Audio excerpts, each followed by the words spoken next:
Nah, di sini ada banyak sifatnya.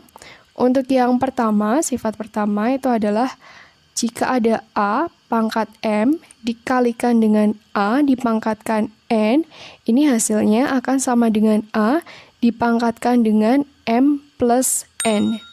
Nah, jadi di sini kalau ada bilangan berpangkat dikalikan dengan basisnya itu sama, maka itu hasilnya akan sama dengan bilangan pokok atau basis itu dipangkatkan dengan penjumlahan pangkatnya. Nah, contohnya seperti ini. Sederhanakan bentuk pangkat berikut ini. 2 pangkat 3 dikalikan dengan 2 pangkat 5, di sini akan sama dengan, jadi bilangan pokok atau basisnya itu udah sama, yaitu 2. Kemudian pangkatnya tinggal kita jumlahkan saja, 3 ditambah 5, 8 ya, berarti ini akan sama dengan 2 pangkat 8. Oke, seperti itu. Kemudian contoh yang kedua, 4 dipangkatkan P, dikalikan 4 dipangkatkan Q, dikalikan 4 pangkat R, ini hasilnya akan sama dengan, kita lihat bilangan pokok atau basisnya udah sama, yaitu 4, kemudian tinggal kita jumlahkan aja pangkatnya, yaitu P plus Q plus R. Jadi hasilnya sama dengan 4 pangkat P plus Q plus R.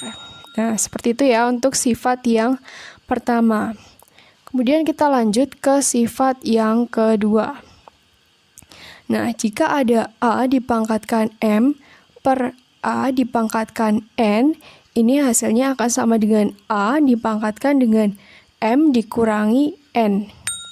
Jadi basisnya di sini sama, kemudian kalau dia dibagi, maka hasilnya sama dengan basisnya itu dipangkatkan dengan pangkat pembilang, yaitu M, dikurangi pangkat penyebutnya, yaitu N. Seperti itu. Nah, kita masuk ke contohnya yang pertama. Sederhanakan bentuk pangkat berikut ini. Di sini ada 3 pangkat 5 per 3 pangkat 2. Oke, akan sama dengan basisnya yaitu 3. Kemudian pangkat pembilangnya adalah 5. Kemudian dikurangi dengan pangkat penyebutnya yaitu 2. Hasilnya sama dengan 3 dipangkatkan 5 dikurangi 2 hasilnya 3. Jadi 3 pangkat 3. Kemudian contoh yang kedua, misalnya di sini ada 10 pangkat X plus 2 per 10 pangkat X min 2. Jadi basisnya ini sudah sama, yaitu 10. Kemudian pangkat pembilangnya yaitu X plus 2, kita kurangi dengan pangkat penyebutnya yaitu X min 2. Oke, berarti ini akan sama dengan 10 pangkat X plus 2 dikurangi X plus 2. Hasilnya sama dengan 10 pangkat X dikurangi X itu 0, kemudian 2 tambah 2, hasilnya 4. Maka akan sama dengan 10 pangkat 4. Oke, seperti itu. Lanjut lagi ke contoh yang ketiga. Nah, misalnya di sini ada 2 pangkat 6 dikalikan 5 pangkat 3 per 2 pangkat 3 dikalikan 5. Hasilnya akan sama dengan, jadi di sini ada 2 basis yang sama yaitu 2. Kita kelompokkan yang basisnya sama.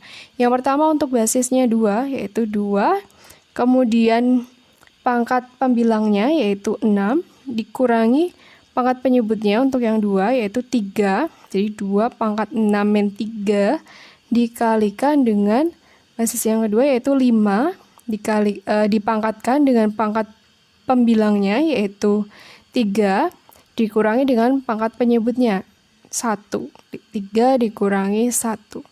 Sehingga ini akan sama dengan 2 dipangkatkan dengan 6 dikurangi 3 hasilnya 3 dikalikan dengan 5 dipangkatkan dengan 3 kurangi 1 pangkat 2. Jadi 2 pangkat 3 dikalikan 5 pangkat 2.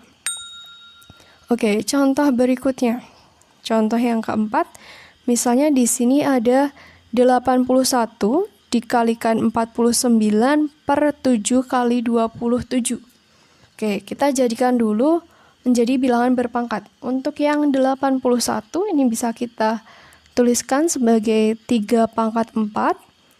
Kemudian dikalikan dengan 49 ini bisa kita tuliskan sebagai 7 pangkat 2 per 7 ini 7 pangkat 1 ya. Jadi 7 pangkat 1 dikalikan dengan 27. 27 itu 3 pangkat 3. Nah, setelah ini tinggal kita cari aja. Kita kelompokkan untuk basis yang pertama yaitu 3. Kemudian pangkat pembilangnya adalah 4. Dikurangi dengan pangkat penyebutnya yaitu 3. Nah, kemudian setelah itu kita kalikan untuk basis yang kedua yaitu 7. Pangkat pembilangnya yaitu 2, dikurangi dengan pangkat penyebutnya yaitu 1. Hasilnya sama dengan 3 pangkat 4 dikurangi 3 itu 1. Oke, cukup kita tuliskan 3. Kemudian dikalikan dengan 7, pangkatnya yaitu 2 dikurangi 1, hasilnya 1. Oke, bisa kita tuliskan 7 saja. Jadi hasilnya sama dengan 3 kali 7. Oke, ini untuk sifat yang kedua.